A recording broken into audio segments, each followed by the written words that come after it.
بسم اللہ الرحمن الرحیم۔ السلام علیکم رحمۃ اللہ وبرکاتہ۔ ایک دفعہ ایک عورت سلطان عثمانیہ کے سلطان عبد المجید کے پاس مقدمہ لے کر حاضر ہوئی اور فرمایا، سلطنت معظم، ہمارے گاؤں کے قاضی کے پاس میں ایک مقدمہ لے کر گئی تھی تاکہ قاضی صاحب انصاف پر مبنی فیصلہ کر کے مجھے انصاف دلائے، لیکن بدقسمتی سے میں جب قاضی صاحب کے پاس گئی تو اس وقت قاضی صاحب اکیلے موجود تھے۔ قاضی صاحب میرے حسن کو دیکھ کر پاگل ہو گئے اور اس نے مجھے بدکاری کی دعوت دی۔ میں ایک نیک اور پاک ذات عورت ہوں اور میں نے قاضی صاحب کی دعوت کو ٹھکرا دیا۔ پھر قاضی صاحب کہنے لگے، تم نے اگر میری بات نہ مانی تو میں فیصلہ تمہارے حق میں دینے کی بجائے تمہارے مخلوق میں دے دوں گا اور اس کے نتیجے میں تمہیں بڑی سے بڑی سزا ملے گی۔ سلطان عبد المجید نے اس عورت سے پوچھا، پہلے بتاؤ تمہارا مقدمہ کیا تھا اور تم قاضی صاحب کے پاس کیا مقدمہ لے کر گئی تھی؟ تو وہ حسن و جمال عورت کہنے لگی، سلطان معظم، ایک دن میں خیمے میں دوپہر کے وقت بیٹھی ہوئی تھی اور مجھے باہر گھوڑے کی آواز سنائی دینے لگی۔ مجھے ایسا لگا کہ میرے پڑوسی کی گھوڑی جو ہمارے خیمے سے کچھ فاصلے پر بندھی ہوئی تھی وہ کسی تکلیف میں ہے۔ جب میں اس کے قریب گئی تو مجھے پتہ چلا کہ گھوڑی پیاس کی شدت کی وجہ سے چلا رہی ہے۔ میں سیدھے اپنے خیمے کے اندر گئی اور پانی والا برتن اٹھایا اور جا کر گھوڑے کے آگے رکھ دیا۔ گھوڑا پیاس کی شدت سے بہت کمزور ہو چکی تھی۔ اس نے فوراً سارا پانی پی لیا، لیکن بدقسمتی سے اس پانی میں کچھ ایسی زہریلی چیز گر گئی تھی جس پانی کو پیتے ہی فوراً گھوڑی کی موت واقع ہو گئی۔ جیسے یہ خبر میری پڑوسی کو ملی تو اس نے چلانا شروع کر دیا اور اس نے کہا کہ تم نے میری گھوڑی کو زہر دی ہے۔ میں اس سے بتانے کی پوری کوشش کر رہی تھی کہ میرا کوئی ایسا ارادہ نہیں تھا، میں نے تو صرف اس کو پانی پلایا، مجھے نہیں پتا کہ گھوڑی کی موت کیسے واقع ہوئی۔ یہ سن کر میری پڑوسی نے میرے خیمے کے پاس میری بندھی ہوئی اپنی قیمتی اور میری سب سے زیادہ پیاری گھوڑی بندھی ہوئی تھی، وہ آ کر اس نے کھولی اور کہا، جب تک تم میری گھوڑی کی قیمت ادا نہیں کرو گی اس وقت تک تمہیں تمہاری گھوڑی نہیں ملیں گی۔ اور یہی میں مقدمہ لے کر قاضی صاحب کے پاس گئی اور کہا کہ آپ انصاف پر مبنی فیصلہ کریں، کیوں نہ کہ میں نے جان بوجھ کر اس گھوڑی کو زہر نہیں دی، یہ ایک غلطی تھی یا پھر ایک حادثہ تھا۔ جب میں قاضی صاحب کے پاس گئی تو قاضی صاحب عدالت میں نہیں تھے۔ مجھے وزیروں نے بتایا کہ قاضی صاحب قافلے جا چکے ہیں۔ میں سیدھا قاضی صاحب کے خیمے کے دروازے پر پہنچ گئی۔ پھر قاضی صاحب کی اجازت پر میں اندر چلی گئی۔ میں نے قاضی صاحب کو اپنی بات تفصیل سے بتائی، لیکن قاضی صاحب مجھے دیکھ کر میرے حسن کا دیوانے ہو گئے اور میرے جسم کو للچانے نظروں سے دیکھنے لگے۔ پھر قاضی صاحب نے کہا، اگر تم میرے ساتھ بستر پر کچھ وقت گزارو تو میں تیرے حق میں فیصلہ کر دوں گا۔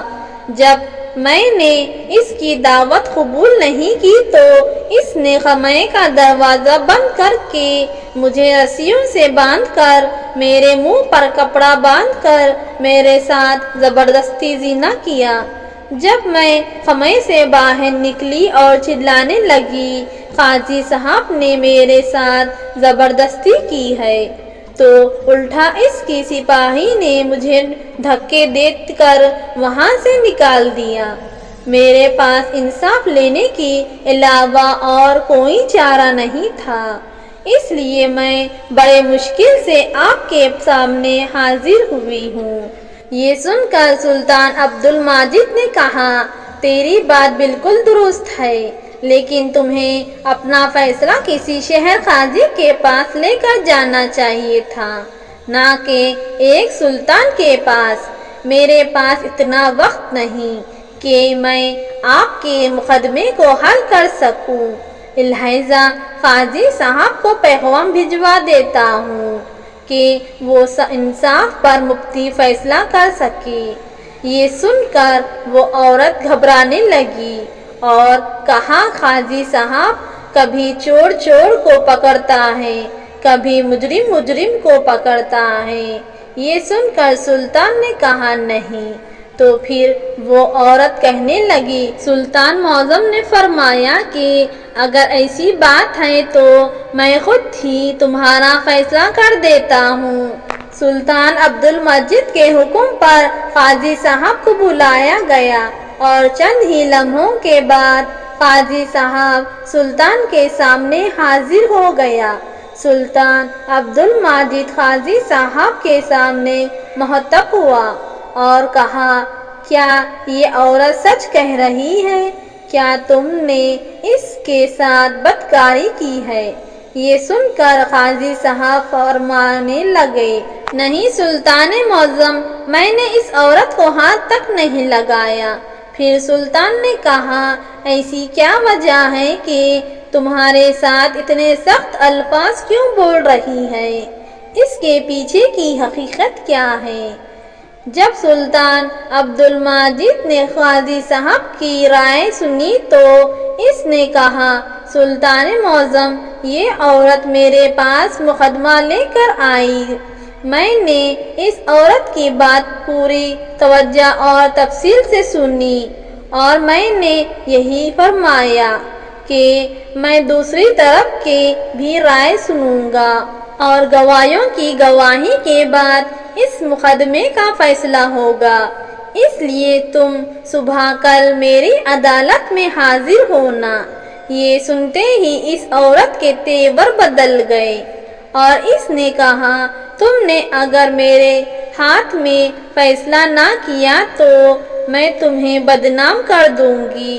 حتیٰ کہ اپنے حق میں فیصلہ دلوانے کے لیے اس نے مجھے اپنے جسم کی بھی پیش کی۔ میں نے جب اس عورت کی بات ماننے سے انکار کر دیا تو مجھے یہ دھمکی دی کہ تم عورت کی طاقت کو نہیں جانتے۔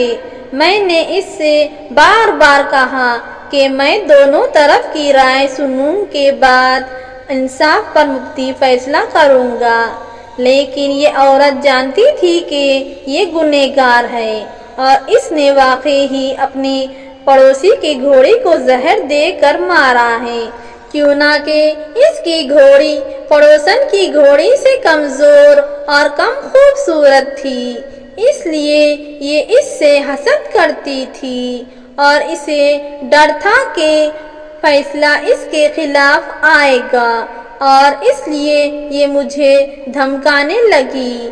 جب میں نے اس کی بات نہیں مانی تو اس نے یہ مجھے پر گھناؤنا الزام لگایا اور آپ کے پاس آئی۔ آپ چاہیں تو قبیلے والوں سے پوچھ لیجئے یا خمیے کے دروازے پر موجود سپاہیوں سے معلوم کر لیجئے۔ یہ سن کر وہ عورت کہنے لگی، سلطان معظم، وہ قبیلہ اس کا اپنا ہے، یہ اس قبیلے کا قاضی ہے، اور بات رہی سپاہیوں کی، کیا وہ اپنے سردار کے خلاف گواہی دیں گے؟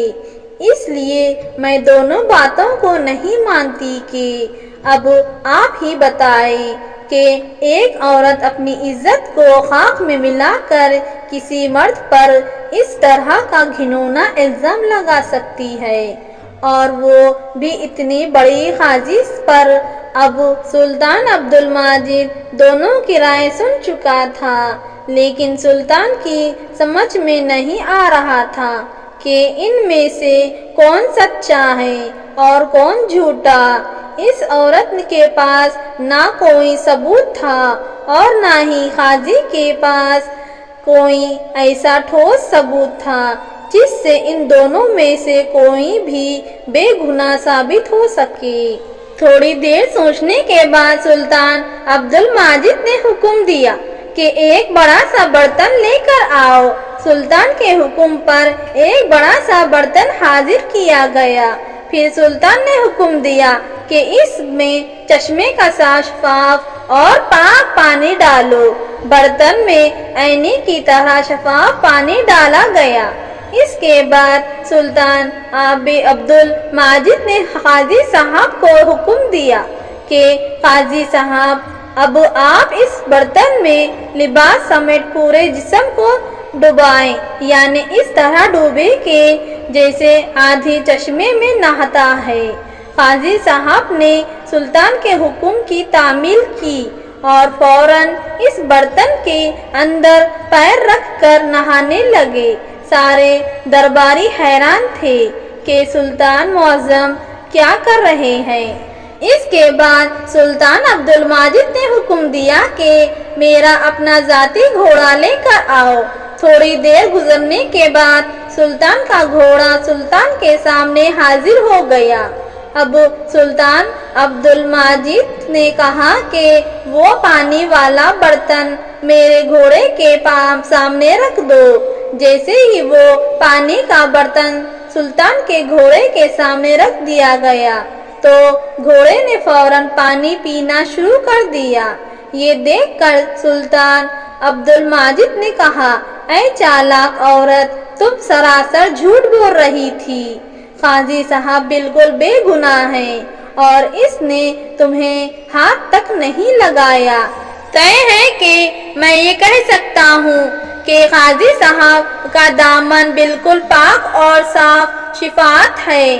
یہ سن کر تمام درباری بڑے حیران ہوئے کہ ایک برتن میں نہانے اور گھوڑے کے پانی پینے سے کیسے پتہ چلا کہ قاضی صاحب بے گناہ ہیں اور عورت گنہگار ہے۔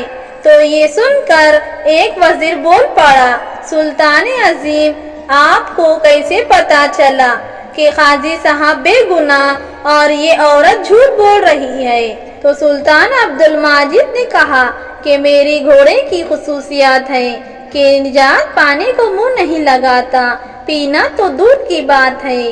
اگر قاضی صاحب نے اس کی ساتھ بدکاری کی ہوتی تو یہ پانی نجات ہوتا اور گھوڑا اس کو بھی منہ نہیں لگاتا، اس لیے عورت سراسر جھوٹ بول رہی ہے۔ اس کے بعد سلطان نے اس عورت کو کہا کہ اپنے الفاظ میں تم سارا سچ بتا دو ورنہ تمہیں ایسی سزا ملے گی کہ تم اوروں کے لیے نشانیاں عبرت بن جائے گی۔ جب عورت کے پاس اور کوئی چارہ نہ رہا تو اس نے سلطان عبد المجید اور تمام درباریوں کے سامنے اپنا گناہ کا اقرار کر لیا اور بتایا کہ جیسا قاضی صاحب نے کہا تھا ویسے ہی بات ہے، میں نے اپنی پڑوسی کی گھوڑی کو زہر دے کر مارا ہے اور سزا سے بچنے کے لیے میں نے قاضی پر الزام لگایا۔ اس کے بعد سلطان عبد المجید نے فیصلہ سنایا کہ گھوڑے کے قتل کے عوض میں تم گھوڑے کا جرمانہ ادا کرنا ہوگا اور ایک معزز اور نیک ایماندار قاضی پر گھناؤنا الزام لگانے کے جرم میں تمہیں 1 سال کے لیے زندان میں ڈال دیتا ہوں۔ اور اس طرح سلطان عبد المجید نے نہایت عقل مندی کے ساتھ اس عورت کی چالاکی کو پکڑ کر قاضی صاحب کو انصاف دلایا اور عورت کو اپنی پایا انجام تک پہنچایا۔ امید کرتی ہوں آج کا یہ ہمارا واقعہ آپ کو پسند آیا ہے تو ہماری ویڈیو کو لائک، ہمارے چینل کو سبسکرائب کرنا مت بھولنا اور کامنٹ باکس میں لکھنا مت بھولنا۔ اب مجھے اجازت دیجیے، اللہ حافظ۔